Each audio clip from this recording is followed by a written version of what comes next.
السلام علیکم اسٹوڈنٹس. اب آپ لوگوں نے کوشچن نمبر 11 کرنا ہے. کوشچن نمبر 11 ہے کہ how do you feel about this practice and what have you learned self reflection. اب یہ کوشچن کیا ہے؟ ساری آپ کی سیلف ریفلیکشن ہے جو آپ نے خود فیل کیا، آپ نے وہ بھی اس کوشچن میں بتانا ہے.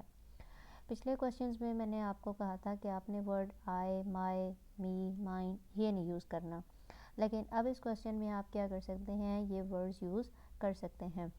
اچھا، اب اس میں آپ نے کیا بتانا ہے؟ جیسے آپ نے یہ پریکٹس سٹارٹ کی، یعنی ریسرچ پروجیکٹ سٹارٹ کیا، آپ کی سپروائزر سے بھی بات ہوتی رہی، آپ کی ٹیچر سے بھی بات ہوتی رہی، آپ کی آپس میں اسٹوڈنٹس کی بھی بات ہوتی رہی، آپ نے اگر کوئی اسکول وزٹ کیا یا آپ نے اسکول کے ٹیچرز کو دیکھا یا اسکول انوائرمنٹ کو جج کیا، آبزرو کیا، ٹھیک ہے، تو وہ سارا کچھ ہی آپ نے اپنے یہاں پہ جو فیل کیا ہے وہ باتیں بتا دینی ہیں. ٹھیک ہے، تو اب یہاں پہ کچھ پوائنٹس میں بتا دیتی ہوں، باقی اس میں آپ خود ایڈ کر لیجئے گا.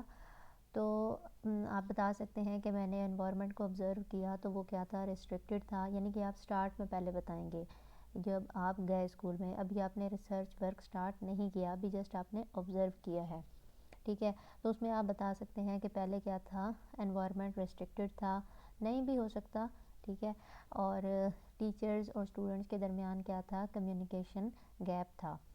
ٹھیک ہے، اور جو اسٹوڈنٹس تھے وہ کیا کرتے تھے؟ ریلیکٹنٹ فیل کرتے تھے اپنے ٹیچر سے بات کرنے میں، اور اسٹوڈنٹس کو کافی پرابلمس فیس کرنا پڑتے تھے اپنے گولز کو اچیو کرنے میں. نہ ہی وہ کوئی پراپر پلاننگ کر سکتے تھے، نہ کوئی پراپر اسکیجولنگ آف ٹائم ان سے ہو سکتی تھی. اور کچھ اسٹوڈنٹس کیا تھے؟ لیس کانفیڈنٹ تھے، کچھ اسٹوڈنٹس کیا تھے؟ اوور کانفیڈنٹ تھے. اور کچھ جو ہے اپنے سے سینئرز کی رسپیکٹ نہیں کرتے تھے. یعنی جیسے ہوتا ہے نا کہ ایک کلاس ہوتی ہے گریڈ 4 اور 5 ہے، وہ اپنے 9 10 کے اسٹوڈنٹس کی رسپیکٹ نہ کریں. ٹھیک ہے، اس طرح سے جیسے پروکٹرز یا پروکٹرز بنائے جاتے ہیں اسکولز میں، مانیٹرز ہوتے ہیں، اگر ان سے کیا کیا جائے؟ اچھا بیہیو نہ کیا جائے، یا اسکول میں اٹھنے بیٹھنے کے مینرز ایٹیکیٹس نہ آتے ہوں، تو یہ باتیں جو آپ نے آبزرو کی آپ اس میں بتائیں گے. ٹھیک ہے، پھر اس کے بعد آپ نے یہ بتانا ہے کہ یہ یعنی کہ جتنی بھی چیزیں آپ نے آبزرو کی پہلے جو بچوں میں آپ کو لگا کہ یہ اس میں کمی ہے. ویسے بھی نارملی اگر دیکھا جائے تو کچھ ہر کلاس میں کچھ نہ کچھ اسٹوڈنٹس ایسے ہوتے ہیں کہ جو اوبیڈینٹ ہوتے ہیں، کچھ اسٹوڈنٹس کیا ہوتے ہیں جو جسے آپ کہہ رہے ہیں ال مینرڈ ہوتے ہیں. کچھ اسٹوڈنٹس کیا ہوتے ہیں؟ ڈپریس آپ کو ہر وقت نظر آئیں گے. کوئی گھر سے پریشانی ہوتی ہے، انزائٹی ہوتی ہے، اس کے علاوہ کوئی فائنینشیل ایشوز بھی ہو سکتے ہیں. تو آپ نے ان تمام باتوں کو بتا دینا ہے کہ جو مینٹل النس ہوتی ہے وہ بھی کیا کرتی ہے؟ بچوں کی ویل بینگ پر بہت زیادہ افیکٹ کر رہی ہوتی ہے. تو یہ مطلب جو آپ نے آبزرو کیا، یہ آپ کی آبزرویشن ہوگی. ٹھیک ہے، تو اس کے بعد آپ یہ بتائیں گے کہ آپ نے یہ جو اپنی ریسرچ جب اسٹڈی یہاں پر سٹارٹ کی تو اس دوران آپ نے کیا کیا؟ بچوں کو انوالو کرنا سٹارٹ کیا، بچوں کو ایکٹیویٹیز میں لے کر آئے تاکہ بچوں کی کیا کر سکیں؟ ویل بینگ امپروو کر سکیں، بچوں کی جو اندر سے مورل ویلیوز ہیں وہ بہتر ہو سکیں، آپس میں بچے کولیبوریٹ کر سکیں، ایک دوسرے سے بات کر سکیں، اور ان کے درمیان جو ٹیچرز اور اسٹوڈنٹس کے درمیان کمیونیکیشن گیپ ہے اس کو آپ ریڈیوس کر سکیں. اور ایک فرینڈلی انوائرمنٹ اسکول میں کریٹ ہونا چاہیے لرننگ کے لیے.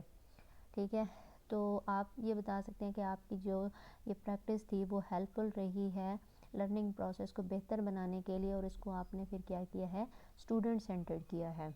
ٹھیک ہے، اچھا اب جو ہے آج کل جو بچے ہوتے ہیں وہ کیا ہوتے ہیں؟ بہت زیادہ شارپ ہوتے ہیں.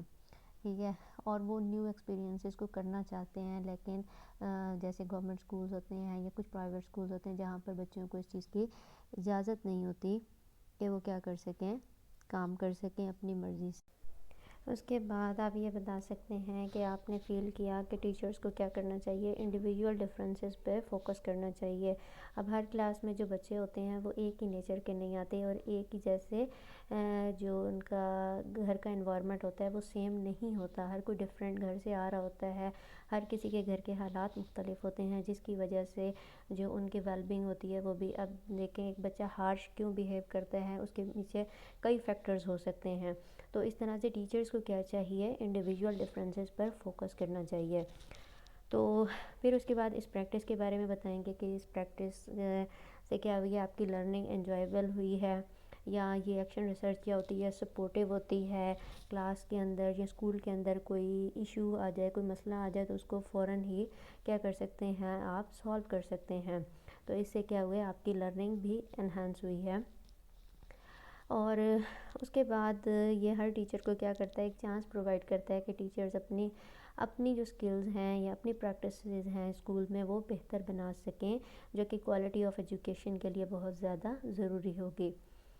اور پھر اس کے بعد آپ اپنے بارے میں بتائیں گے کہ آپ نے کیا سیکھا. آپ نے سیکھا کہ آپ جو ہے پرابلمس کو اب آئیڈینٹیفائی کرنا بھی سیکھ چکے ہیں.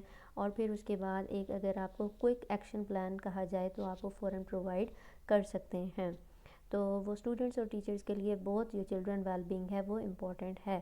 جتنی ویل بینگ اسٹوڈنٹس کے لیے ضروری ہے اتنے ہی یہ ضروری ہے کہ ٹیچرز بھی یعنی کہ ان کے اندر ویل بینگ ہونی چاہیے، وہ ویل بیہیو کریں اسٹوڈنٹس کے ساتھ. اور اس کے بعد یہ کولیبریشن امپروو ہو میں بتا سکتے ہیں کہ کولیبریشن امپروو ہوئی ہے، اسٹوڈنٹس کی انفلوئنسنگ پاور امپروو ہوئی ہے، اسٹوڈنٹس اب پازیٹیو رسپانس دیتے ہیں، آپ کو فروٹفل ریزلٹس مل رہے ہیں. اس کے بعد اسٹوڈنٹس اب اپنے ڈیسیجنس خود کر سکتے ہیں. اس کے بعد یہ کیا ہو گئے ہیں، رسپانسیبل ہو گئے ہیں. اور اگر ان کو کوئی کام دیا جائے تو اس کو اچھے طریقے سے ٹیم ورک سے وہ کر کے سولو کر سکتے ہیں. پھر اس کے بعد بچے اب کیا سینئرز کی رسپیکٹ کرتے ہیں، ان کو اب آپ نے یعنی سکھا دیا ہے اپنے میتھڈ کے ذریعے سے، اب وہ بچے دلچسپی لیتے ہیں ان تمام کاموں میں. اور اس کے بعد آپ جو ہے کیا کریں گے، کوئی ایک اچھی سی لائن لکھ دیں گے اپنے کویشچن کے اینڈ پہ کہ آپ یہ آئیڈینٹیفائی کر سکتے ہیں، یا آپ اب اچھے کمنٹس دے سکتے ہیں، کنسٹرکٹیو کمنٹس دے سکتے ہیں اپنے اسٹوڈنٹس کی پرفارمنس پر. Thank you.